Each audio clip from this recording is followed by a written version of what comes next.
The Church does a very interesting thing in the liturgy during Passiontide. The Gloria Patri, the Glory Be prayer, is omitted in the introit, so the first chant of the Mass, and also the short responsories in the Divine Office. It's almost like an illustration of Jesus hiding his own glory. And so as he hid his glory during his earthly life, and especially during his Passion, so in Passiontide we kind of honour that by omitting this Gloria Patri, this Glory Be, this little symbol of God's splendour. So on that note, in order for us to, to get into the spirit of Passiontide and really honour his earthly sufferings and his reaching down into the throes of humanity and all our disgustingness to draw us back out and redeem us as sons of God, to honour the price that he paid, here are my top 5 pieces of sacred music that enable me at least to meditate on this mystery of Passion. Number 1, I've already mentioned before in my 5 chants for Lent video, Vexilla Regis. So every day in Passiontide, you will sing, if you pray the Divine Office, this hymn at Vespers. It's very cool. It's very cool, and one day I might post these lyrics in the tune of, I think it's the Song of yearn, you know, the one from Lord of the Rings. I think it actually works.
Anyway, my favourite line from this is honouring of the tree. It's very poetic. It talks a lot about the tree, or at least 2 verses are dedicated to the tree, aka the cross that Jesus was nailed on.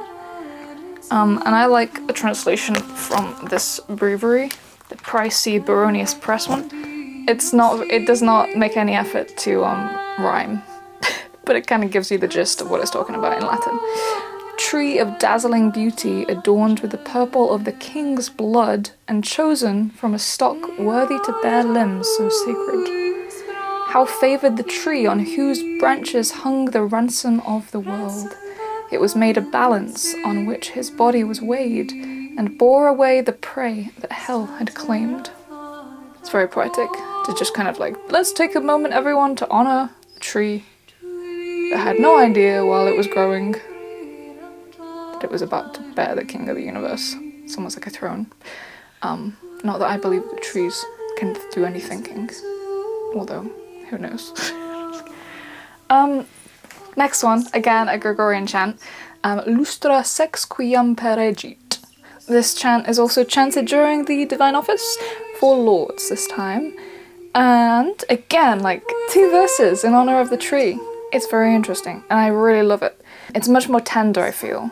Soften your branches, noble tree, relax your taut fibres, and let your natural hardness give way to yielding suppleness, and so offer yourself as a gentle support for the body of the King of Heaven.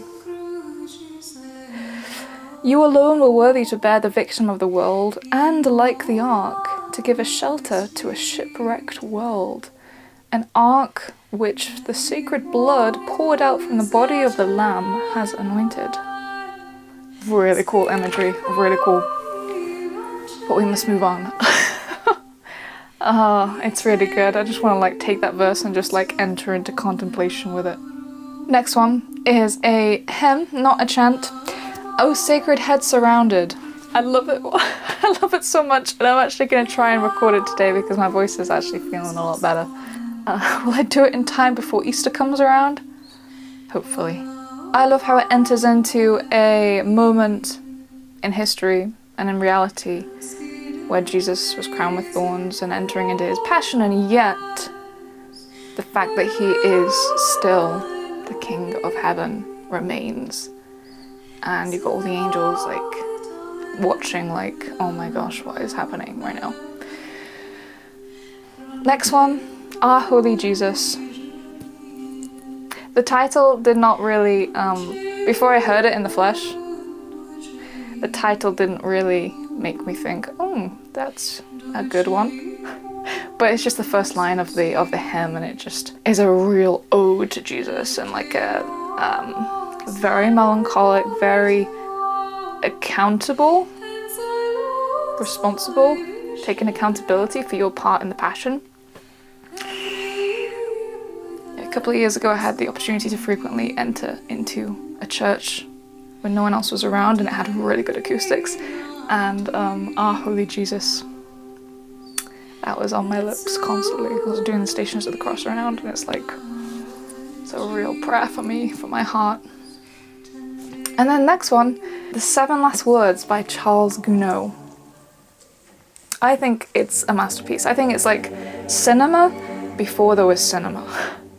If you truly like allow yourself to enter into it, because so much is expressed in the music, in the expression of the choir. My favourite one I think is the Tenebrae Facte Sunt, so I think it's number 5. And you can just like hear the darkness, tenebrae, in the voices of the choir. It's very, very profound, or at least I can anyway. And then you've got the Lama Sabachthani, when Jesus is on the cross, the culmination of his desolation. Lama Sabachthani. And it's just like the sopranos are like on the high note, and it's just cascading down, and it's absolutely heart-wrenching. Yeah. Now 3 of those I have not recorded, so I can't really promote myself, but I'm gonna link recordings that I think are good down in the description, because I would love for you to discover these for yourself, and let me know what you think. As ever, I hope you have a very blessed rest of Lent. Just 10 days to go, can you believe it? It's kind of crazy. I'm praying for you very much, and looking forward to the joys of the resurrection. Oh, P.S. Tomorrow is the feast of Our Lady of Sorrows. It's actually the feast day. It's the Friday before Palm Sunday. So if you fancy checking out my album, I've got multiple compilations for Lent, including this, which I have sung all of the mass parts for Our Lady of Sorrows, as well as various chants that I think pay her tribute. So I'll link that in the description, and also link it here, maybe. It didn't work last time, but maybe it will now. Alright, God bless you, and see you next time for another video.